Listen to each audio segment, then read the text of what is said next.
We're looking at chapter 4 that deals with listening and critiquing speeches. Here's a preview of the chapter.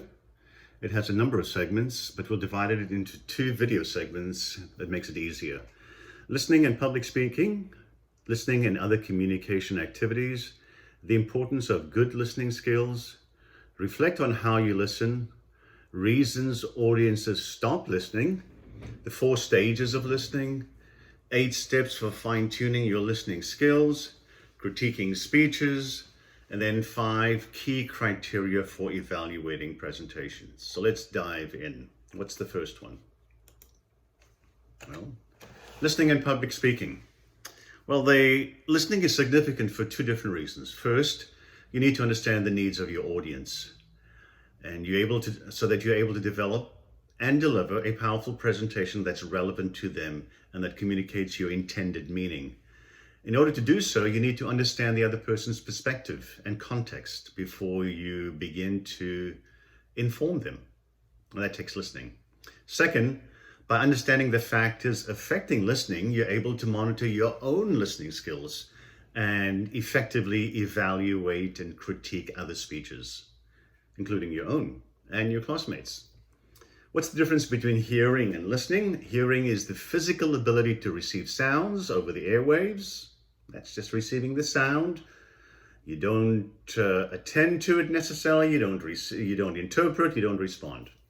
Listening, on the other hand, is attending, receiving, interpreting, and responding to the message presented to you. Why is good listening skills important? Well, it's identified as one of the top skills employers seek. It's tied to effective leadership. Confident individuals listen to message content better than those who lack confidence. So good listening is an indicator of your sense of self-worth. And then listening and nonverbal communication training influences your ability to be sensitive to multiculturally diverse situations and individuals. Effective listening is linked with school success, and individual performance in an organization is found to be directly related to listening ability. A poor listener, on the other hand, may suffer as a result of bad listening skills, both in the short and long term. And some of those effects are missing a message, and that could mean your job, really. Not understanding a message because you're not paying attention. The speaker has to take extra time to clarify something or to repeat something, and so it wastes time. It's inefficient.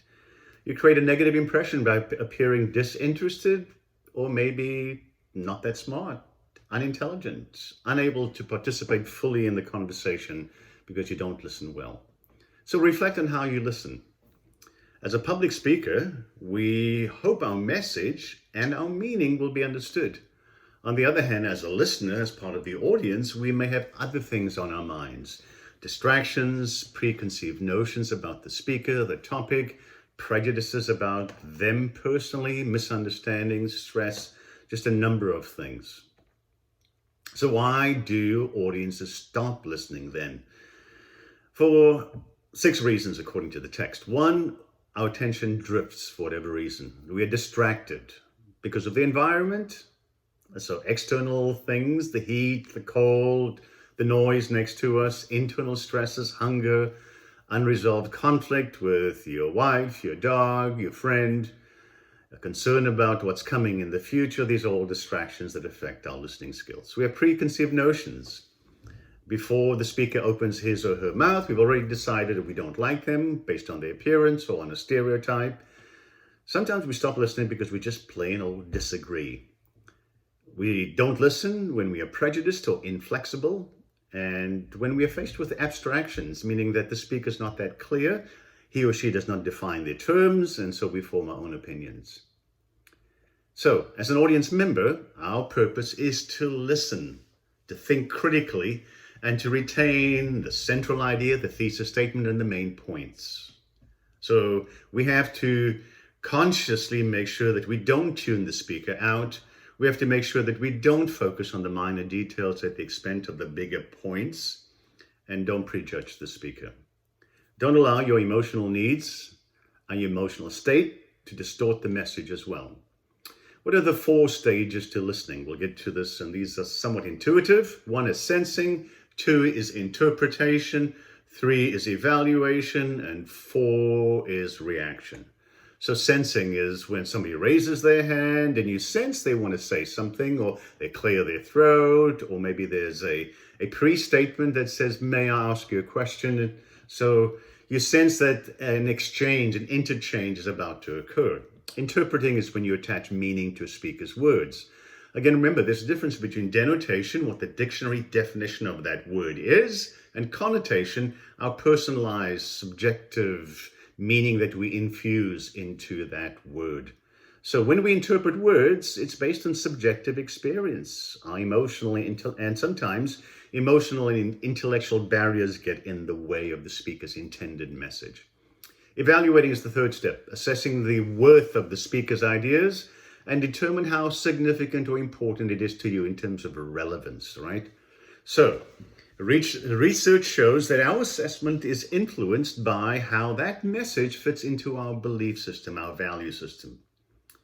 Friedman, 1986, says there's a human preference for maintaining internal consistency among our beliefs, attitudes, values, and behaviors. So we agree with messages that are consistent with our beliefs and values, and we generally disagree with messages that conflict with our beliefs, attitudes, values, and behaviors. Let's dive a little bit deeper into that idea. It's an idea proposed in 1957 by Leon Festinger, and he used the term cognitive dissonance, the tendency to agree with ideas that fit our value system and disagree with ideas that don't fit, that conflict with it. So we seek internal consistency between attitudes and behaviors. For example, if we don't like a colleague and they behave badly, it fits, right? We experience consistency between our attitude toward them and their behavior. If someone we do not like acts in a sincere, friendly manner, we experience inconsistency and stress. And when this inconsistency exists, we experience stress, and we must reduce that stress. So we are forced to change one or more of our attitudes or behaviors so that the inconsistency is reduced or hopefully eliminated. So as listeners, we seek information consistent with what we already know. We accept ideas more readily if they are linked to our values and commitments. And so you can see how this helps us become better persuaders as we share our ideas with others. So how do we maintain psychological balance if there's this difference between our attitudes and behavior? Very often we reject conflicting ideas and retain our original point of view. How do we do that? We shoot the messenger. We seek the support of others who share our point of view, and so shared support provides comfort and reassurance, but it doesn't mean that you and I are right. We determine that what the speaker says is not what you heard. Maybe you misunderstood.